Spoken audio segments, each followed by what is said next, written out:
Está no ar a nona rodada da quarta temporada do canal Zuca e Tuga, que sempre fala do futebol português, brasileiro, muitos assuntos.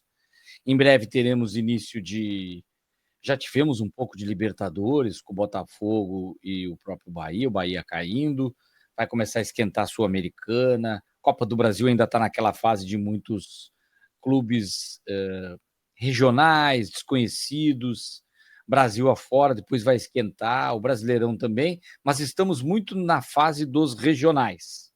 Vamos falar também do Campeonato Português e do futebol português, que vive um momento de clássicos, uma era, ou pelo menos um momento recheado de clássicos e grandes disputas. Mas o futebol brasileiro tem um tema principal, é impossível a gente não comentar futebol sem falar, e olha que Zuca e Tuga, né, João? Leonardo Jardim por Felipe Luiz no Flamengo. Sai aquele técnico expoente mais elogiado dos últimos tempos, com grandes conquistas, num recorde mundial. Eu fui pesquisar e eu não achei alguém que havia ganho um jogo por 8-0 e tendo conquistas e saindo horas depois numa demissão que dizem, há controvérsias, que durou, por incrível que pareça, o Boto, um comunicado de meia hora, não. Alguns dizem que foi meia hora, alguns dizem que foi um minuto muito pragmático, como é a cultura portuguesa como um todo, temos que entender isso também. Você até pode falar melhor. Às vezes o brasileiro quer muita resenha, mas objetividade é algo muito comum da cultura europeia e portuguesa. Mas que chamou a atenção, e depois eu falo um pouco mais, João, a maneira que foi feito foi algo totalmente deselegante com o Felipe Luiz.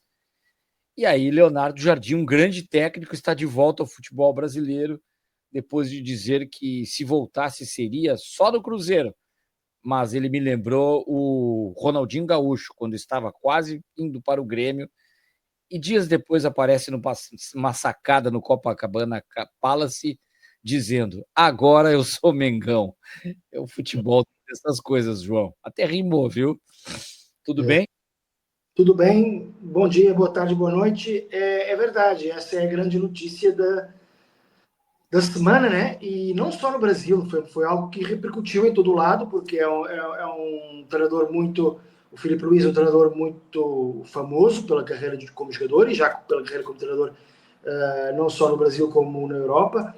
O Leonardo Jardim também é um treinador com um nome importante na Europa, e portanto foi um assunto que repercutiu, até porque foi absolutamente inusitado, né? Insólito, foi uma coisa meio que absurda. Depois de um 8-0, 2 meses depois de vencer a Taça de Libertadores e Brasileirão, uma semana em que ganhou essas duas competições, as duas competições mais importantes que poderia ter ganho, é realmente absurdo. Eu até escrevi uma matéria para o jornal A Bola sobre o assunto e tal, noticiosa, mas fiz também uma caixinha, como a gente chama, acho que aqui no Brasil dizem mais box, com recordando outros despedimentos absurdos da história do futebol, porque este entra já direto para a história para o anedotário, né, da história do futebol.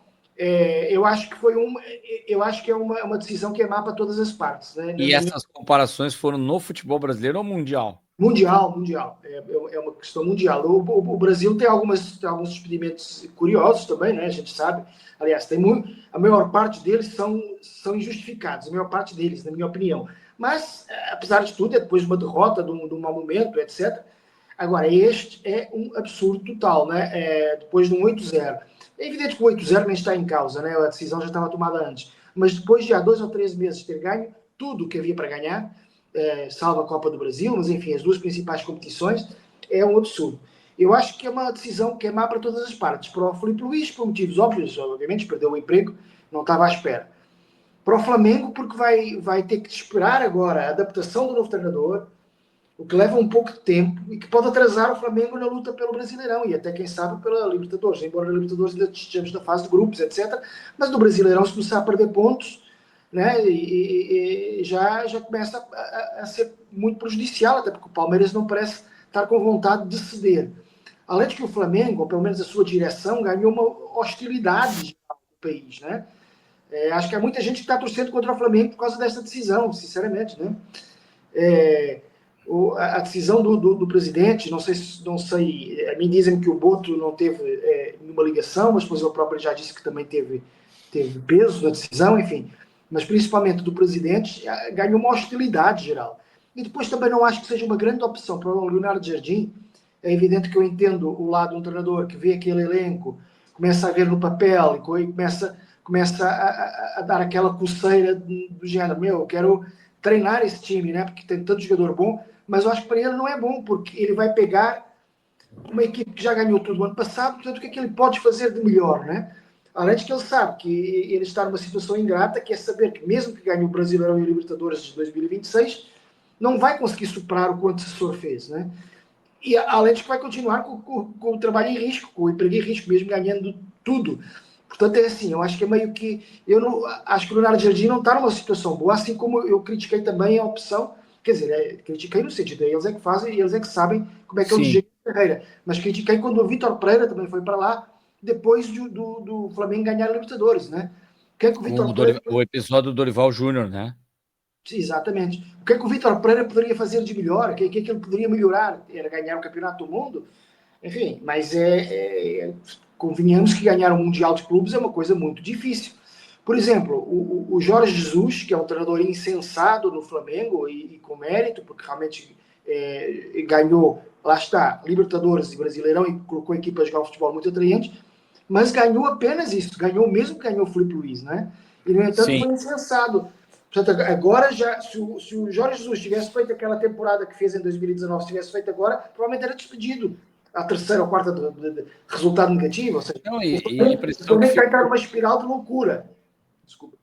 Não, imagina, a impressão que fica é que o Flamengo tem que ganhar tudo, né? E isso é um pensamento do torcedor, claro, o torcedor tem esse direito. Agora, não tem o direito. Não, o direito tem também, mas o que é errado é você dar ouvidos a essa onda quando o torcedor fica insatisfeito com alguns resultados que você sabe que são de início de temporada, o fato de não ter ganho Supercopa, ter, de certa forma, assim, decepcionado contra o Lanús. Não dá para dizer que o trabalho do Felipe Luiz estava bom esse ano, porque, mas aí não é só ele, é o presidente, é o BAP, são os jogadores, é o Flamengo como um todo. Tudo é nas costas do técnico, com certeza ele é o maior responsável, mas não ao ponto de já cortar um planejamento de uma temporada de 2 títulos que vamos combinar, né, João? Se você tem depois o Brasileirão, o próprio Campeonato Carioca, ele tocou 8-0 ali, mas não é por isso que a gente fala que não poderia ser demitido. Se fosse um técnico que não tivesse ganho nada na temporada passada, o Flamengo jogando mal a temporada passada, e não é só não conquistar título, às vezes eu entendo um pouco melhor a questão do Dorival, mas também não justificou muito, do próprio Rogério Ceni, que se falou também, ganhou o título, mas acabou saindo depois, mas é diferente porque o desempenho não estava sendo tão assim promissor, você não via de alguma forma algo que pudesse evoluir em termos de desempenho. Mas, independente disso, até no caso do Dorival Júnior, as conquistas respaldavam para aquilo que é muito natural que acontece com o Abel Ferreira, por exemplo, né?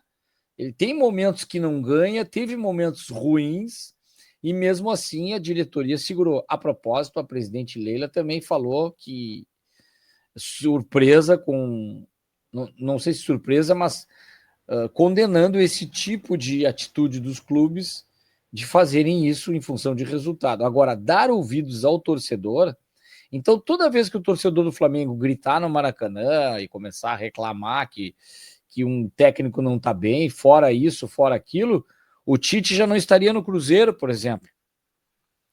E que é o risco ainda. Não, Caco, o Tite não.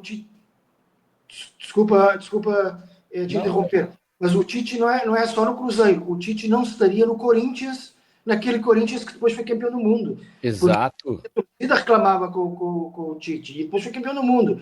E eu também tenho lido que além do torcedor, o próprio Luiz Eduardo Batista, o BAP, não é, como é conhecido, queria um treinador para chamar de seu, né? Porque o Filipe Luís não era o treinador escolhido por ele, já estava lá quando ele chegou, e portanto queria um treinador chamado de seu. Isso é de uma vaidade inacreditável. Ele é meio megalomaníaco, né? Com algumas coisas assim. Exato. Você falou aí no caso da Leila, o Abel não foi escolhido pela Leila.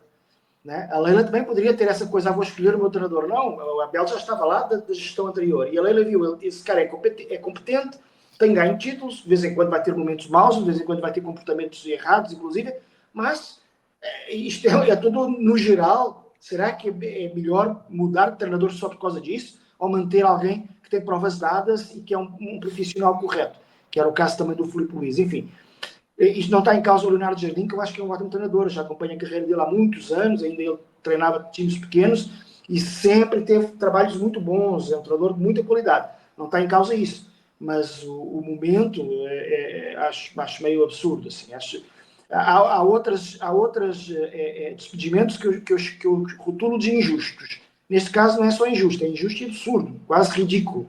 Mas, enfim, vamos ver. Tomara que dê tudo certo. Não tenho nada contra o Flamengo, muito menos contra o Leonardo Jardim, mas acho um pouco estranho isso mesmo. E o presidente, ele é tão, assim, egocêntrico, né? Ao ponto de que ele sentiu que o BAP não saiu bem desse episódio, nenhum dos dois saiu bem, mas o presidente nunca cai, né? Muito difícil, a não ser por corrupção ou alguma coisa, como a gente viu impeachment aí, e problemas no Corinthians e no São Paulo, por exemplo. Mas não é o caso. E o Boto é informação, inclusive, da ESPN, demissionário. É bem provável que seja trocado por outro dirigente que o Flamengo está procurando agora, justamente para apagar esse incêndio com a galera e com a massa crítica, e que é algo um pouco quase que irritante, sabe, João? O mesmo torcedor que critica depois vai lá na rede social chorar pelo Filipe Luís, sabe?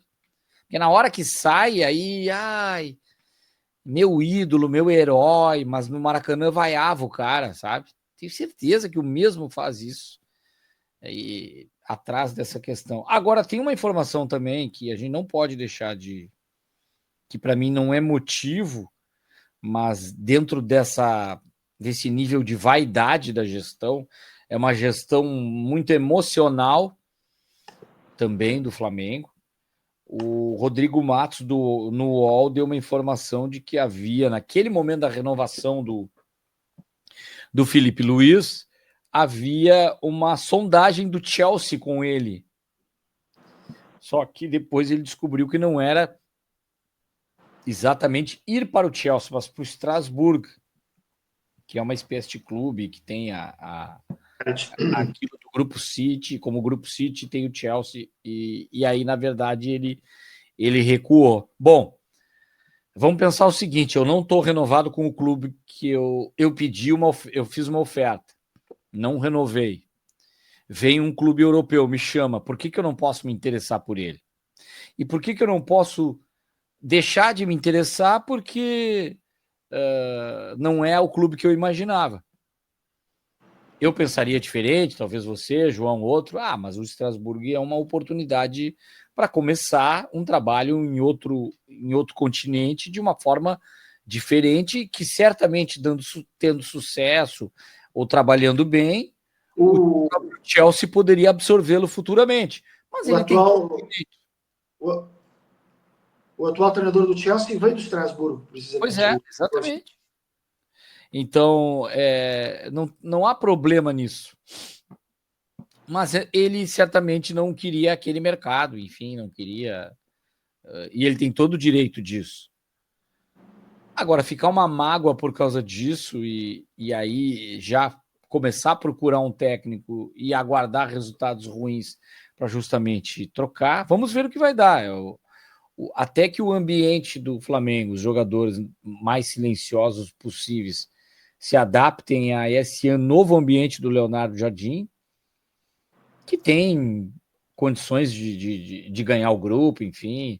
O jogador não vai deixar de gostar do Leonardo Jardim se ele for um cara legal e agregador, enfim, que os jogadores do Cruzeiro gostavam, eles não vão levar em conta, ele não é o culpado por aquilo, mas ele vai carregar um pouquinho desse peso, e é por isso que eu acredito que a troca da gestão do futebol possa ser algo que, assim, nós cortamos uma cabeça, né, João? Quem nós queríamos cortar? Felipe Luiz. Agora os jogadores e os funcionários também querem que corte alguma outra cabeça também de vocês. Não vai ser a do presidente, aí vai sobrar para o Boto, e há uma tendência de que ele saia também, e aí já vai gerar mais uma crise, porque eu acredito que o Boto não é flor que se cheire em coletivas, e depois que ele saiu, que ele vai dizer depois, se ele acabar saindo e sendo confirmado. Eu acredito que vem bomba, vem farpas, vem trocas de discussões, enfim. Ou não, posso estar enganado, ele seja extremamente profissional, frio e calculista, e vai procurar outro local a se confirmar, mas é uma informação muito forte. A se confirmar também os estaduais e 2 portugueses podendo ganhar o título nesta temporada. Se Leonardo Jardim... o próprio 2 não, 3, né? Com 3. Leonardo Jardim também, exatamente. Abel e Castro, que é o Luiz Castro e o Abel Ferreira, vão ganhar os estaduais. Vou responder. Acredito que sim, muito provável. Por mais que o resultado do Palmeiras ele não é tão aberto assim, e não dá para desconsiderar uma reviravolta do Novo Horizontino, e vai que consegue, com a campanha que teve, tudo, acabar fazendo um resultado. Agora, o Palmeiras é mais equipe, é mais forte, Abel é muito competitivo, e ele tem plenas condições, e o Palmeiras, para confirmar esse título. O Anderson Moreira faz um bom trabalho. Para o Novo Horizontino, o vice-campeonato não é aquele vice-campeonato com sabor amargo, depois vai se não comemorar como o título, claro, é sempre uma decepção, mas é diferente do vice-campeonato para o Palmeiras.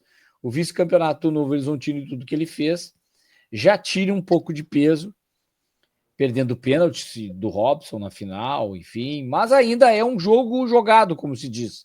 Ainda temos possibilidade de ver uma reviravolta no Campeonato Paulista, claro que sim. No caso do Luiz Castro, ele encontrou um time interessante do Grêmio, finalmente ele chega a um momento em que ele encaixa um time, coloca namorado de um lado, Amuso do outro, com o centroavante Carlos Vinícius, né, Monsalve no meio, no lugar de jogadores que já saíram. O Grêmio dispensou pelo menos aí quase que um time inteiro, um pouco mais de um time inteiro, e pode fazer mais ainda isso. É um novo Grêmio total, com jovens na zaga, improvisando Pavão na lateral direita, um time que agora tem a cara do Luiz Castro muito intenso, tão intenso que provocou uma expulsão no Internacional, grandes polêmicas de arbitragem, mas é um Inter muito dependente do Bernabéu. E aí o Inter acabou perdendo esse jogador expulso, e deu no que deu, o Grêmio atropelou por 3-0. O Inter não tem menor chance de reviravolta? Tem, mas é muito pequena, é muito remota. Acredito que o Grêmio pode fazer um jogo de administração e entra em campo campeão, e se sofrer 2 gols ainda será campeão. Então é bem difícil. O Internacional pode fazer aquele jogo da honra, ganhar o último Grenal, ser o vice-campeão com uma vitória sobre o Grêmio, e aí tentar, de certa forma, dentro do Beira-Rio, com o que pode, sem esse jogador que ele falha na defesa, mas ele é muito importante no ataque do Internacional. Eu até escrevi um artigo e me lembrei da era Dunga. O Inter vive uma era Bernabéu, ele vive demais em função desse jogador. Poderia ser a era Alan Patrick? Claro que sim, muito dependente desse jogador, mas claro que são os dois insubstituíveis. Os outros, você tem ainda um ou outro atacante hoje para substituir no Internacional, mas é um elenco que tem praticamente plataforma 1, plataforma 2, quando tira do banco, ele se complica. Coisa que o Luiz Castro tem à disposição. Hoje o Grêmio tem time A e um time meio B, por mais que eu ainda acredite que a zaga do Grêmio tem problemas, mas ele arrumou dessa forma, colocando Pavon e 2 jovens na defesa, mas agora vai ser testado diferente, com o Inter muito pilhado para esse jogo, em função de arbitragem e do Paulo Pesolano sendo um cara de muita intensidade. Falei mais esse jogo, que é um pouco muito a minha praia, né, João? Mais específico. Se quiser abordar um pouco mais taticamente, é que o outro jogo parece muito mais decidido de uma forma diferente, né? Esse aí tem um aspecto emocional e uma rivalidade gigante, que é o Clássico Grenal, João.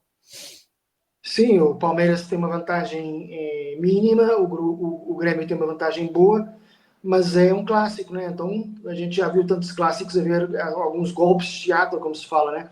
Mas sim, se você me perguntar qual é a minha opinião, sim, Palmeiras e Grêmio devem ser campeões, né? Nesse domingo. Se o Flamengo também for, embora eu até acho que o Fluminense é favorito, porque o Fluminense, depois de Palmeiras e Flamengo, neste momento, na minha opinião, é a equipe mais forte do Brasil. E, portanto, como o Flamengo está neste tumulto, até acho que o Fluminense é favorito contra o Flamengo, mas obviamente que o Flamengo tem argumentos acima do Fluminense. Mas, portanto, se Palmeiras, Grêmio e Flamengo forem campeões, três treinadores portugueses são campeões no mesmo dia, né? Em três dos quatro mais tradicionais estaduais do Brasil, não é? O Paulistão, o Carioca e o Gaúcho. Só fica a faltar o Mineiro, porque aí não há treinador português lá. Mas eu acredito que, quem sabe, né? Na segunda-feira e na próxima semana podemos falar aqui de vitórias de treinadores portugueses em três estaduais em simultâneo. Mas já que falasse do Flamengo e Fluminense, a gente está meio que palpitando, de certa forma. Eu tô tendencioso que o Flamengo vai ter nesse campeonato, pode ser que tenha uma reviravolta e vai sobrar para o Fluminense. De alguma forma, assim, alguma ira dos caras do Flamengo, os jogadores, alguma resposta pode ser dada, até para alguns falarem em nome do Felipe Luiz, não sei. Tô achando que, quando eu digo não sei, é que eu tô pensando, na verdade eu sei, a minha opinião é essa, mas eu tenho essa expressão como um talvez, assim, eu tô pensando um pouco e fico com uma tendência diferente da sua, mas concordo demais, o time do momento do Rio de Janeiro é o Fluminense, e no Brasileiro muito bem também, bem equilibrado, né? E aí eu queria então um palpite seu, ainda concluindo, sei que vai concluir do Grêmio também, do Inter, mas aproveito e já fala de Cruzeiro e Atlético Mineiro, que é outro duelo aí que vai pegar fogo. Eu voto Cruzeiro, né? Acho que o Tite vai sair por cima depois de toda esta controvérsia. Atlético Mineiro com o treinador, perdão, é bastante competente, mas em início de trabalho. Acredito que vai dar Palmeiras, Grêmio, Flamengo e Cruzeiro. Embora com uma ressalva ali para o Fluminense, aliás, com ressalvas em todos, obviamente, mas acho que vai ser assim. Se fosse para apostar, vamos nessa: Palmeiras, Grêmio, Flamengo e Cruzeiro. Eu vou quase na mesma linha, e aí no Mineiro eu vou de Galo. Uhum. Aproveitei aqui, então, passar rapidamente os estaduais, acho bacana isso, eu gosto desse mapa do Brasil. Concluiu, João, a parte paulista e do Grenal, então, alguma coisa mais? Concluí, vamos passar para... O Campeonato Paranaense, Londrina e Operário, é interessante que a gente não tem Atlético Paranaense nem Curitiba, né? Então, o Operário podendo ser bicampeão. Foi 0-0, acho interessante que o primeiro jogo, quem sabe o Londrina não é campeão, muito mais uma questão de novidade interessante. Asa e CRB no Alagoano, mas aí na ida teve um 3-0 do CRB, então tá bem encaminhado aqui. Bahia e Vitória, é um jogo único sem vantagem, lembrando que parece sempre que o Bahia pode levar, mas esse clássico não é sempre tão simples assim, né, João? Mas acho que dessa vez vai dar o Bahia. Tem Esporte Náutico, né? Tem Esporte Náutico também, é outro que pega fogo. No Catarinense, Chapecoense Barra, Barra é um time novo com investimento em Balneário Camboriú, mas acho que ainda dá Chape, mas o Barra é bem alto investimento. Luverdense misto no Mato Grosso. Campeonato Paraense, Paysandu e Remo, olha que interessante aí.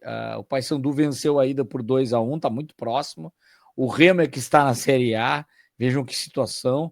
Ceará e Fortaleza, de novo, temos esse grande confronto. E aí foi empate 1-1 no jogo da ida. Quem vencer a partida de volta é o campeão. Então teve 3-3 também na ida do Náutico Sport. Temos aí grandes clássicos, é muito legal acompanhar o futebol como um todo, Brasil afora, na sua regionalidade, nos estaduais. Agora vamos passar para a página da seleção brasileira. A lesão do Rodrigo, algo muito triste. A gente falou do Samu na Espanha, lá, que joga no Porto, por isso que a gente citou. Um jogador machucado, que era um dos atacantes que tinha a possibilidade de ir para a Copa do Mundo, está fora, Rodrigo também. Uma pena, um jogador importante, um atacante versátil, de uma movimentação diferente, muito, muito como um meia atacante também, que dá para chamar de um camisa 10, inclusive usando 10. E aí, quando você fala em camisa 10, você abre uma vaga para um 10, que também não é um meia, um 10 clássico, mas é um camisa 10 pela qualidade técnica e tudo que sempre representou no futebol brasileiro. Eu sempre defendi que a qualidade técnica do Neymar, se fisicamente ele estiver bem, Neymar deve ir para a Copa e deve ser chamado por Ancelotti para os amistosos agora contra os europeus. É França e Croácia nos Estados Unidos. E eu defendo demais que Neymar, até pelo que já demonstrou, está correndo muito. Tá na hora de chamar o Neymar e parece até que foi uma pena ter acontecido isso com o Rodrigo, mas abre uma possibilidade, porque se abriu mais uma vaga aí mesmo que o Neymar tem possibilidade. Eu vou colocar uma lista aqui de 16 jogadores chamados por Ancelotti para você listar e analisar também, e a gente vai falando um por um aí, João. Estes são todos os jogadores de ataque, né? Que o Ancelotti foi convocando desde que chegou, né? Está incluído o Rafinha, que é um jogador de ataque, sim, também, embora também seja uma espécie de camisa 10, enfim. Eu acho que desses aí, eu vou citar o Vini Júnior, o Rafinha, o Estevão, o João Pedro e os próprios Mateus Cunha e Gabriel Martinelli como garantidos, né? Ou seja, acho que há 6 jogadores que já estão garantidos, que não há dúvida.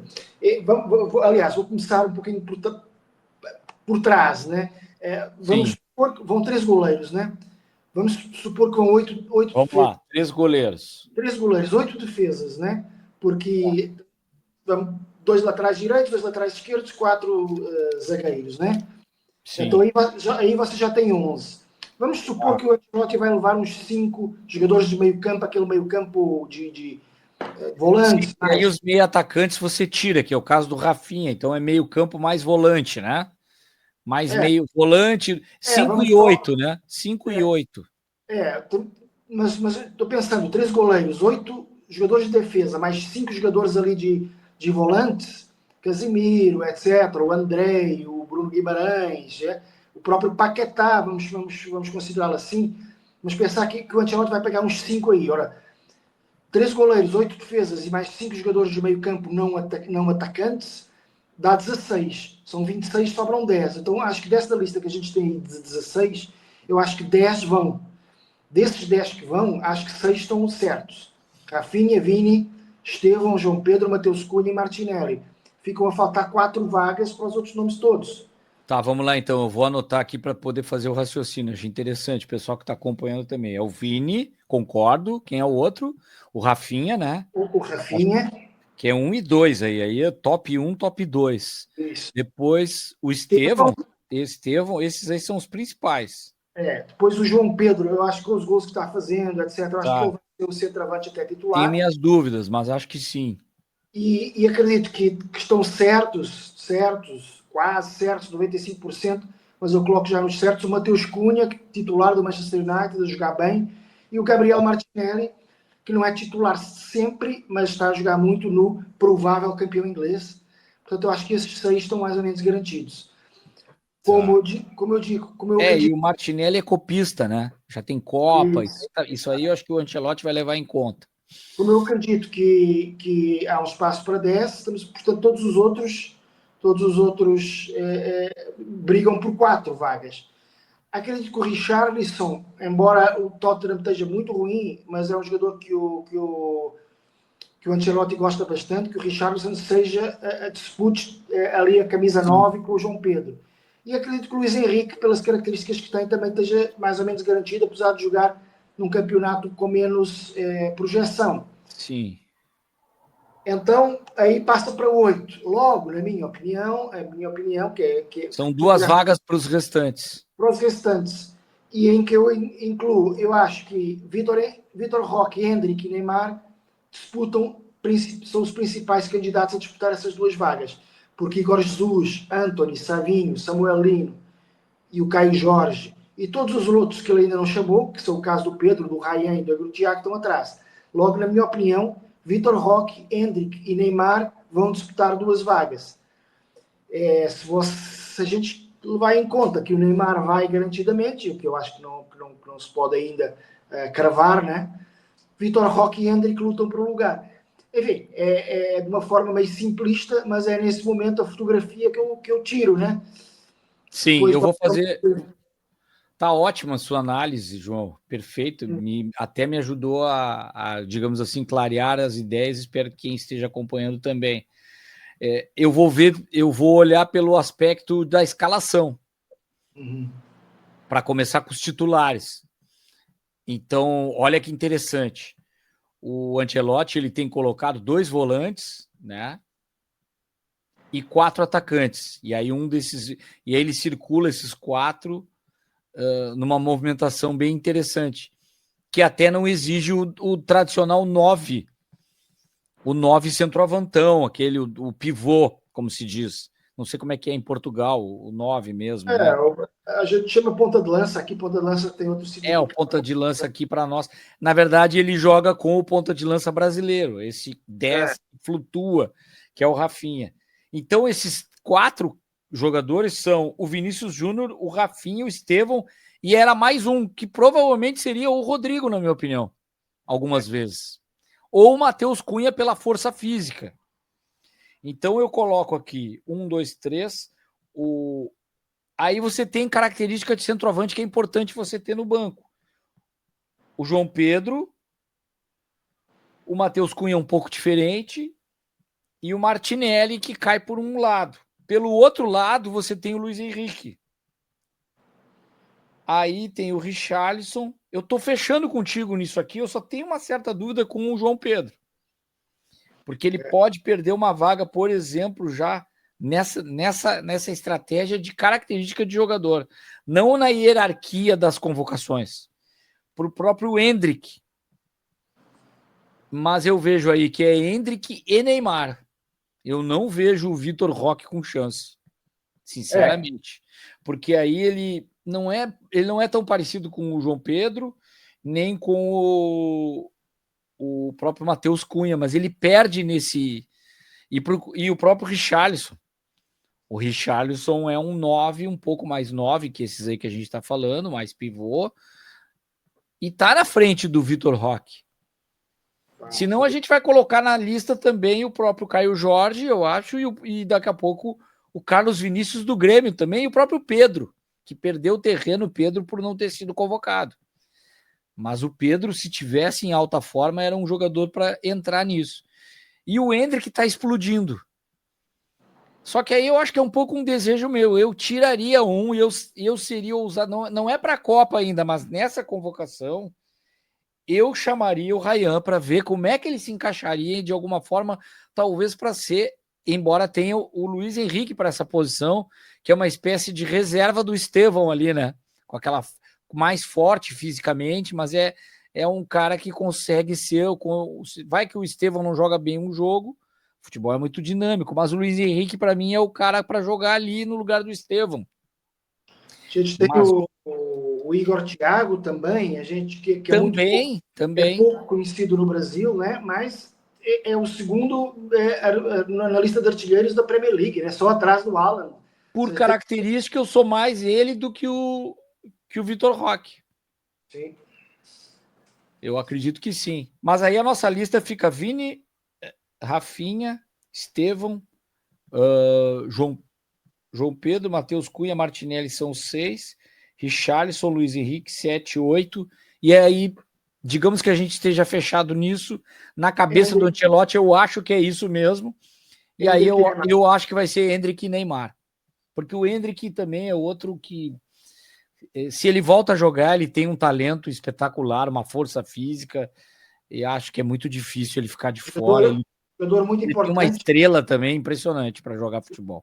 Jogador muito interessante para entrar no meio do jogo, né? Ele fez isso em alguns jogos em que nem jogou titular, entrou a meio e fez gol, né? Porque ele tem muita força física, muita potência. Imagina um jogo na prorrogação, né? E ele entra quando já está ali o adversário cansado, ele pode realmente ser explosivo, né? Então, eu acho que ele acaba por ser mais interessante nisso. O Vitor Roque tem características semelhantes, mas eu acho o Endrick mais jogador aí, o Vitor Roque. Agora o Neymar entrando no time do Brasil, eu vejo até daqui a pouco como titular, com o Vini Júnior, o Estevão e o Rafinha, mas aí 2 volantes com o Neymar não tem aquela intensidade, porque não é só a parte ofensiva, é a parte da recomposição que todos eles estão fazendo. Então, agora, dependendo do adversário, fica mais fácil, com equipes que vão fazer a chamada linha de 5, né, João? 5-4-1.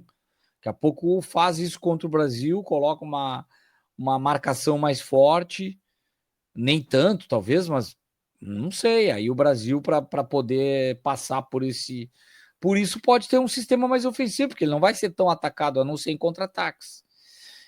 Mas aí o Neymar é um jogador que ele com a bola vai ter que ser objetivo e decisivo, ele tem condições para isso, e com a qualidade que tem os jogadores brasileiros, eu não vejo outro caminho. E aí a pergunta era essa, né? Respondemos, Rodrigo abriu vaga para... Abre vaga ou já abriu vaga para Neymar? Eu acredito que se houvesse alguém que se lesionando seria positivo, entre aspas, né? Uma lesão não é positiva para ninguém, mas se fosse abriria o caminho para o Neymar, seria o Rodrigo. Eu acho que talvez o Rodrigo fosse, inclusive, o jogador que mais competiria com o Neymar ali por posição, por característica, etc. E, portanto, saindo o Rodrigo, eu acho que é e abro aqui muitas aspas, uma boa notícia para o Neymar. Claro que nunca é bom uma lesão, mas acaba por ser, do ponto de vista, o ideal para ele. Então eu estou fechado com isso e certamente vai repercutir no mundo todo, porque o Neymar, a gente falava sobre isso no episódio passado, o que ele tem de seguidores, os jogadores gostam muito dele no mundo todo, cheio de amigos, isso não importa, enfim, mas ele vai ter uma repercussão diferente, e aí esse é o momento para encaixar justamente tudo isso com convocação da seleção brasileira, enfim, passando da seleção brasileira para o futebol português, mas não a seleção. Você pode falar um pouco do Cristiano Ronaldo depois, mas hora de clássicos em Portugal, sempre muito importante, em 2 competições diferentes, mas a minha pergunta é se o clássico que o Sporting vence o Porto, e agora temos Benfica e Porto, ele pode atrapalhar um pouquinho o conforto que o Porto estava no Campeonato Português encaminhando o título, João. Sim, o Porto está no momento decisivo, aliás, estamos no momento decisivo da temporada. Por exemplo, o Porto joga na Luz, não é, com o Benfica, depois recebe o Stuttgart, né, para a Liga Europa, o Sporting vai a Braga, depois recebe antes de Loca, eu já confirmo aqui, o Bodo Glimt, da Noruega, né? Ou seja, decisões em todas as competições. E nesta quarta-feira, aliás, não sei se foi quarta-feira, sim, houve Sporting Porto para a taça, ou seja, está tudo decidindo ao mesmo tempo. Ou de pênalti, jogo bem com cara de clássico, né? Isso, jogo, como sempre, com muita tensão, com muitos amarelos, e depois com ataques dos 2 presidentes, que já quase que não é notícia. E, portanto, Sabe que me lembrou o Grenal, João? Ficou com cara de Grenal o futebol português. Você Mas, comparava o futebol português. É muito parecido com o brasileiro. Claro, a gente tem Corinthians, Palmeiras, muitas discussões, mas eu achei as entrevistas dos presidentes, as trocas de farpas, me parece assim mais até para o Portugal. Você falou de ser menor, parece um estado discutindo, não um país, parece uma coisa regional, localizada. Eu achei muito parecido com a rivalidade, essas discussões que a gente tem muito no Grenal. eu às vezes acho. Eu falo às vezes que a toxicidade do futebol português é mais tóxico que o futebol brasileiro no todo, principalmente porque é só 3 times grandes, né? O futebol brasileiro são 12, para não dizer mais. Então eu acho que é isso que você está falando. É comparável com o Estado, né? É comparável com discussões de Grenal, com discussões de Atlético Cruzeiro, com discussões Flamengo, Vasco, Fluminense, Botafogo, com discussões aqui de São Paulo, Palmeiras, Corinthians, Santos e São Paulo. É um ambiente um pouquinho mais fechado, porque são só 3, são sempre os mesmos 3 discutindo. Agora as discussões são mais entre Sporting e Porto, porque são os que estão a discutir lá mais, tanto na taça como no campeonato. O Benfica está um pouco como figura secundária, mas se o Benfica estivesse lutando, ano passado houve também muitas discussões entre Sporting e Benfica, porque foi o Benfica que teve a lutar até a final, tanto na taça como no campeonato com o Sporting, e o Porto estava mais discreto. Este ano é Porto e Sporting. Para o ano pode ser Benfica-Porto de novo, enfim, mas é constantemente esse tipo de discussão. O Braga e o Vitória nunca gritam, não tem voz para gritar muito em arbitragem. Reclamam também, mas não tem voz, né? Não tem voz, são dois times de classe média alta, vamos dizer assim, do futebol português, mas os outros 3 são a elite total, né? Acho que 90% dos portugueses torcem por esses 3 clubes, então são eles que dominam a mídia, que dominam depois a arbitragem também, né? Ou pelo menos não dominam, dominar a arbitragem pode ser mal entendido, mas pelo menos os que influenciam, os que têm voz para condicionar um pouco os árbitros, né? E usam dessa voz muito, principalmente o Porto. Só que se Aí pensou eu que. já vi no Campeonato Português, comento vários jogos pela ESPN, essa coisa muito parecida e é regional, totalmente regional, é o que eu falo sempre quando, falando do Rio Grande do Sul, a dupla Grenal reclama não deram pênalti para o Inter contra o Corinthians, aquela coisa, que tem historicamente isso, mas aí no Rio Grande do Sul, quando tem uma penalidade para o Juventude, para o Caxias, aí ninguém reclama, e aí eles são prejudicados também, porque são menores ali naquele contexto. Então E, acontece isso. Eu cansei de ver lá um jogo, sei lá, vou dar um exemplo que o Arouca lá teve um lance, não deram pênalti. Aí na sequência tem um lance parecido para o Porto, para o Benfica, para o Sport, daí é pênalti. Que aí o árbitro, nessa pressão do clube maior, ele, não, eu aí, não quero me incomodar, né? Eu vou dar para o maior, o menor, eu não me incomodo tanto. aí o engraçado é que, por exemplo, o presidente do Oroca nem adianta reclamar, porque não vai ser ouvido do ponto de vista midiático. No entanto, esse presidente do Oroca já sabe que vai ter os presidentes do Benfica e do Porto, caso tenha sido com o Sporting, falando, não prejudicar o Oroca, entendeu? Então, ele meio que delega os protestos dos outros grandes, enfim. É assim desde há 100 anos, né? Então, por isso eu sempre falo que é muito tóxico o ambiente em Portugal. E eu falo que me está É causando. cheio de migué, João. Exatamente, cheio de migué. E está me causando principalmente espécie que o Porto continua assim, porque muita gente atribuía isso ao falecido Jorge Nuno Pinta Costa, que gostava desse tipo de ambiente. E que com o André Vilas Boas, novo, um treinador cheio de mundo, né, que já viajou o mundo e tal, um ex-treinador, pensou-se que o Porto ia mudar um pouco de atitudes, mas eu acho que piorou ainda. Né? Muito migué, muita confusão, muita discussão. O Ou como se presidente do fala, Sporting que me parece mais eufórico sempre, né? né? O presidente do esporte também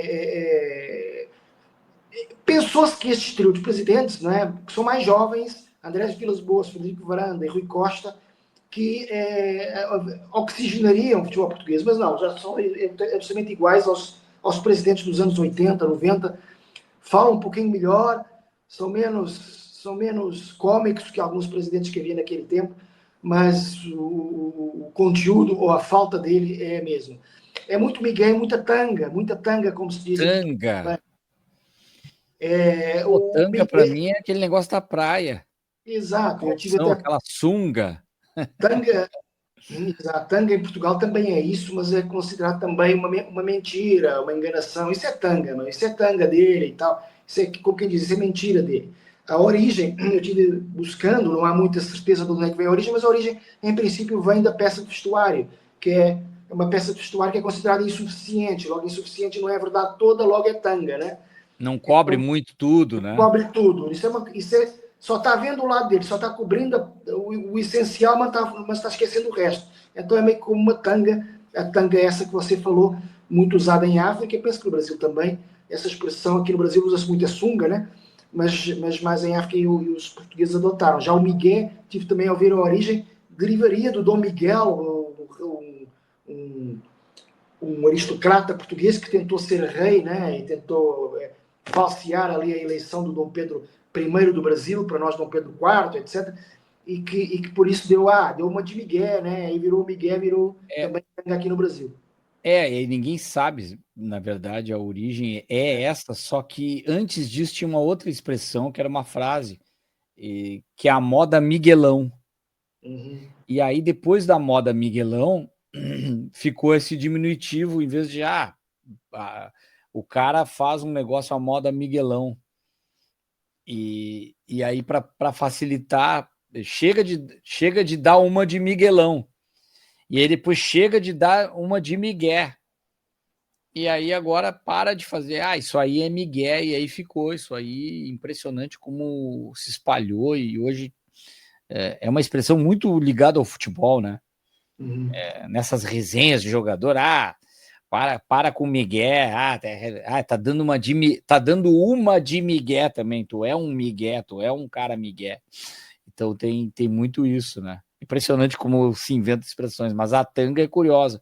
Você tinha uma outra, além da tanga, tem uma outra meio parecida também? Se você, em relação ao futebol, às vezes quando um jogador está caído no chão, né, ganhando tempo, muitas vezes também se diz ele está de migué, né? Ele está fazendo migué para ganhar tempo, para Sim, fazendo uma nesse caso, feira. nesse caso em Portugal usa-se mais ronha, né? Isso é ronha dele, ele está Ronha, sim, ronha. Ele sim. não tá nada machucado, está só a fingir que é para o tempo passar, porque o time dele está ganhando. Então, nesse aspecto, é o mais sinónimo de migué. Mas, assim, É, no geral, acho que tanga está mais apropriado, sim. eu posso estar enganado, mas ronha para mim soa um pouco mais como rusga, assim, sabe? Uma ronha, um embate no nosso. Eu não uso, mas me parece, deu ronha, deu ruim, sabe? Deu problema, deu ronha. Mas é interessante, a língua com as suas expressões que não são palavras de origem de alguma outra língua, enfim, geralmente vem do latim, alguma coisa, ou em relação à pedra que dá nome de Pedro, são expressões, as gírias, e são muito interessantes, elas surgem de forma assim que às vezes a gente nem sabe como explicar, e algumas foram diferentes. Tem muita coisa que a gente não sabe explicar, principalmente no futebol, e a gente está aqui justamente também para discutir tudo isso. Eu peço que você que chegou até aqui está, e muita gente que acompanha alguns episódios não está inscrito e perde os outros episódios. Então, se inscreva no canal, se inscreva agora, aperte o sininho, que você vai acompanhar outros episódios. E compartilhe também com seus amigos, compartilhe trechos. Nós temos trechos em stories também, na verdade, shorts, como se diz no YouTube, e você pode acompanhar e mandar para o pessoal para entrar nessa discussão com a gente, até comentando aqui a cada rodada, a cada jornada, temporada que a gente tem aqui. João, foi legal, tem muita coisa pela frente. Acredito que agora a gente dá uma virada interessante, que é uma arrancada para os nacionais na Europa, incluindo o português, e começando os nossos nacionais e internacionais, que são Sul-Americana e Libertadores. E aí vem Copa do Brasil, Brasileirão, e decidindo já os estaduais, um ano que começa conturbado, principalmente para o Flamengo, mas que ainda é a grande promessa junto com o Palmeiras para conquistar muita coisa agora com um novo técnico e mais um português. Teremos, a propósito, antes disso, o primeiro duelo do Flamengo no Brasileirão é contra o Cruzeiro com o Leonardo Jardim. Então é interessante que ele vai voltar a se reencontrar com o Cruzeiro nesse episódio. Valeu, João. Um abraço para você, a todos, e até a próxima. É isso aí. Um abraço, Caco, um abraço a todos que nos acompanham. Até mais.